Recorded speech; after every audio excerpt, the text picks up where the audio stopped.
এমনি মজায় মজায় কাউকে ফলো করো না।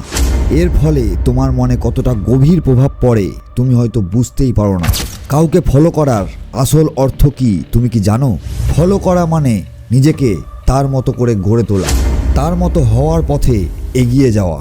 এমনকি যদি তুমি কাউকে অসতর্কভাবে ফলো করো, তবুও তার সমস্ত কথা তোমার মাথার মধ্যে প্রবেশ করতে শুরু করে, সেটা ভালো হোক বা খারাপ। ফলে তুমি ধীরে ধীরে তার মতো হয়ে উঠতে থাকো। তুমি যাকে ফলো করো তার কথা এবং কাজের প্রভাব তোমার মধ্যে গভীরভাবে পড়তে শুরু করে। তাই যদি তুমি কোনো বোকাকে ফলো করো তাহলে তুমি নিজেও বোকা হয়ে উঠতে শুরু করবে। আর যদি কোনো বুদ্ধিমান ব্যক্তিকে ফলো করো তাহলে তুমি বুদ্ধিমান হয়ে উঠবে।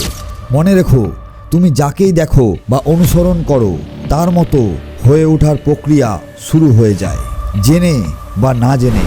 তাই সচেতনভাবে জেনে নাও কাকে ফলো করবে, কারণ তোমার জীবনের দিক নির্দেশনা সেখানেই লুকিয়ে আছে।